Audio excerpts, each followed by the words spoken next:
शारदीय नवरात्रों के दूसरे दिन की आप सभी को बहुत बहुत शुभकामनाएं। ब्रह्मचारिणी का होता है दूसरा नवरात्रा। नमस्कार, सुस्वागतम, वेलकम, अभिनंदन। मैं हूं आपके साथ आपकी अपनी होसन दोस्त डॉक्टर वाय राखी। आपका स्वागत अभिनंदन करती हूं आपके, मेरे और माता रानी के इस खूबसूरत से यूट्यूब चैनल पर। कैसा है मेरा ये संसार, दिन दुगनी रात चौगनी, आप तरक्की करें, माता रानी की असीम कृपा पर बनी रहे। ओए होए ओए होए ओए होए। माता रानी के नवरात्रों की बहुत बहुत शुभकामनाएं। माँ ब्रह्मचारिणी के स्वरूप की बात की जाए तो बहुत ही खास बात है। माँ ब्रह्मचारिणी से हम जो भी मांगते हैं, कहते हैं, वो हमें ज़रूर मिलता है। आपको बता दूं कि माँ बहुत जल्दी प्रसन्न होती है, चमत्कारी है माँ। और ब्रह्मचारिणी को खुश करने के लिए आपको बहुत बड़े बड़े काम भी नहीं करने होते। माँ का स्वरूप ही बताता है कि माँ ब्रह्म यानी कि आचरण करने वाली है। माँ ब्रह्मचारिणी नवदुर्गा का दूसरा रूप है, जिनकी पूजा करने से नवरात्रि के दूसरे दिन आपको ब्रह्मचारिणी देवी यानी कि माता पार्वती भगवान शिव का स्वरूप है। और घोर तपस्या इन्होंने की थी शिव को प्राप्त करने के लिए। ब्रह्मचारिणी का अर्थ ही है, ब्रह्म का अर्थ होता है तपस्या। ब्रह्म का अर्थ होता है तपस्या और चारिणी का अर्थ होता है आचरण करने, यानी कि ब्रह्मचर्या का आचरण करने वाली माँ का ये स्वरूप बहुत ही सौम्य और सरल है। माँ ब्रह्मचारिणी ज्ञान विद्या को देने वाली है, आपको एक दृढ़ निश्चय की शक्ति देती है। आप बार बार कहते हैं ना, माँ हमसे नहीं होता, हम घबरा जाते हैं, 99 पे जाके काम ज़ीरो हो जाते हैं, फिर हम कंफ्यूज्ड हो जाते हैं, सीधा जाते हैं, यू टर्न ले लेते हैं। तो माँ के इस अत्यंत खूबसूरत और सरल रूप के साक्षात दर्शन कीजिए। माँ ब्रह्मचारिणी सफ़ेद रंग के वस्त्र धारण करती हैं। माँ के एक हाथ में अष्टदल की माला और दूसरे हाथ में कमंडल धारण होता है। इनके हाथों में मौजूद अक्षय माला और कमंडल शस्त्र, मंत्र, तंत्र और विद्याओं को बताती है। ये दिखाती है कि जीवन में अगर आपने ब्रह्मचर्य का आचरण किया तो कुछ भी ऐसा नहीं जो आप प्राप्त ना कर सके। और सफ़ेद रंग के कपड़े ये बताते हैं कि इंसान को धैर्यवान और शांत रहना चाहिए। सुबह जल्दी उठें, माँ की पूजा आराधना अर्चना बिल्कुल वैसे ही करें जैसे आपने बाकी 9 दिन में की है। देवी ब्रह्मचारिणी आपको बहुत जल्दी जीवन में सफलता देती है। और माँ को फूल अर्पण करें। और सबसे बड़ी बात यह है कि माँ ब्रह्मचारिणी की जिस दिन आप पूजा करें उस दिन एक बात का ध्यान ज़रूर रखें कि उस दिन आपको सफ़ेद वस्त्र पहनने की ज़रूरत नहीं है, लेकिन एक खूबसूरत सी गोटा लगी हुई सफ़ेद रंग की चुनरी और उसके ऊपर चारों तरफ गोटा या किरण लगी हुई हो, लाल रंग की उसके ऊपर छोटी छोटी टिकड़ियाँ लगी हुई हों, ऐसी चुन्नी अपनी मनोकामना बोलते हुए माँ को अर्पण कर कराएं। कोई ऐसा एक काम है आपका जिसके लिए आप लंबे समय से तपस्या कर रहे हैं, लेकिन वो कार्य है कि वो सफल होने का नाम ही नहीं ले रहा, तो माँ की आराधना अर्चना कर कराएं। और हाँ, माँ को आज सफ़ेद पुष्प अर्पण ज़रूर करें। जीवन में अगर आपको बढ़ना है तो दूसरा नवरात्रा आपने कल नवरात्रि शुरू करे, कल कलश स्थापना करी, आपने कल पहला व्रत रखा और आज दूसरा नवरात्रा आ गया। दूसरे नवरात्रे आते आते थोड़ी सी हिम्मत आपकी जो है वो स्ट्रांग होती है। आपको लगता है नहीं, मुझे 9 दिन के नवरात्रे रखने हैं, बेहतर है, मुझे पूजा करनी है। आपका डेली रूटीन से एक रूटीन थोड़ा अलग होता है, जिसमें आप पूजा पाठ आराधना अर्चना करते हैं। और अब आप एक्चुअली जब चाल शुरू करते हैं तो इस दूसरे दिन में आते आते आप पूरी तरह भक्तिमय हो जाते हैं, इसलिए शायद माँ का नाम ब्रह्मचारिणी है। मैं आपको बता दूँ, स्टूडेंट्स के लिए आज का दिन बेहद ख़ास है। अगर आप विद्यार्थी हैं तो माँ को आज पीले पुष्प अर्पण ज़रूर कर कराएं। आज माँ सरस्वती के दर्शन भी ज़रूर करें। आज माँ को के समक्ष बैठ के सरस्वती चालीसा भी ज़रूर पढ़ें। आज माँ की आरती ज़रूर करें। ब्रह्मचारिणी माँ को कमल के पुष्प अर्पण करें।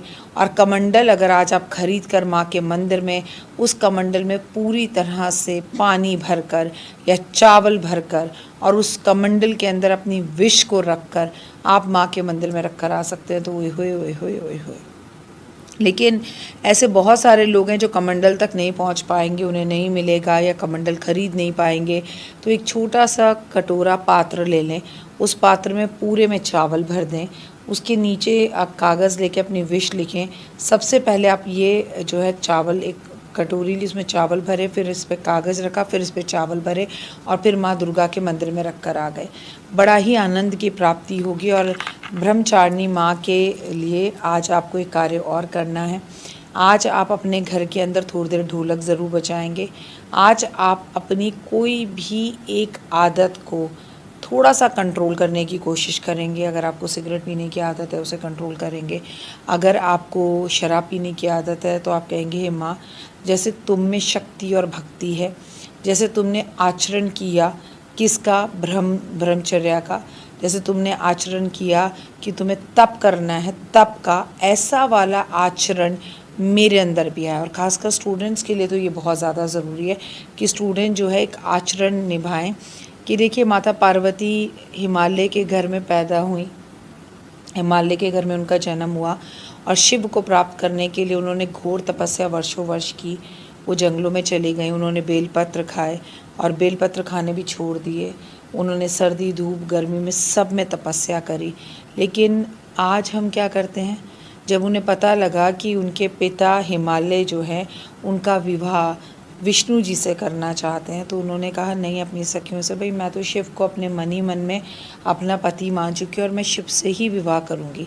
तो उन्होंने कमंडल उठाया, जप माला ली और सफ़ेद वस्त्र शांति वाले पहने, बालों को बांधा और सीधा तपस्या करने के लिए घोर जंगलों में चली गई। लेकिन आज हम स्टूडेंट हैं या हम ऑफिस में हैं, हमारा एसी बंद हो जाए, हमारे कोई काम रुक जाए, हम काम भी प्रॉपर तरीके से नहीं कर पाते और हम कंफ्यूज हो जाते हैं। सच है, हो जाते हैं ना।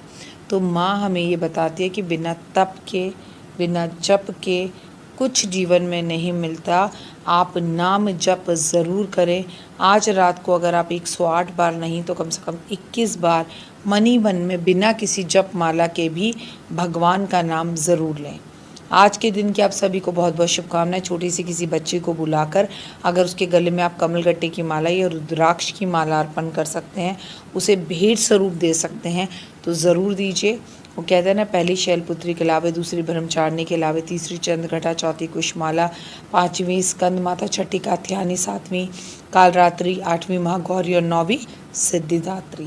तो ये पूरे के पूरे 9 दिन हम माँ के इन स्वरूपों को मनाने वाले हैं। पूरी दुनिया में तबाही मच रही है, उथल पुथल हो रहा है। भगवान जो हमारे देवताओं के गुरु हैं, देवगुरु बृहस्पति, वो अतिचारी हो रखे हैं और अब तो वो वक्री से जो है मार्गी से वक्री भी होने जा रहे हैं। उनके वक्री होने के बाद देश और दुनिया में बहुत लोगों की नौकरियां जाने वाली हैं। तो भाई अभी भी माँ को हमने नहीं मनाया, तो हम माँ को कब मनाएंगे। माँ की आराधना पूजा अर्चना ज़रूरी है। लहसुन प्याज को त्यागिए, संयम और धैर्य रखिए और माँ के इस स्वरूप से सीखिए त्याग त्याग त्याग। त्याग की भावना रखिए। त्याग केवल खाने का या नॉनवेज या लहसुन प्याज का नहीं, त्याग बुरे विचारों का, त्याग बुरे लोगों का, त्याग गलत संगत का, त्याग गलत बातों का, त्याग लालच का, त्याग दूसरे की निंदा करने का, त्याग आलस का, त्याग देर तक सोने का, त्याग अपने फ़ोन का। तो माँ का ये आचरण हमें बहुत सारे त्याग बताता है। कमेंट में लिखकर बताइए आपने इस बार नवरात्रों में क्या छोड़ा, क्या त्याग किया और कौन सी ऐसी चीज़ है जिस पर आप तपस्या कर कर और जप कर कर अपनी उस चीज़ को कंट्रोल करना चाहते हैं। कमेंट्स में जय माता।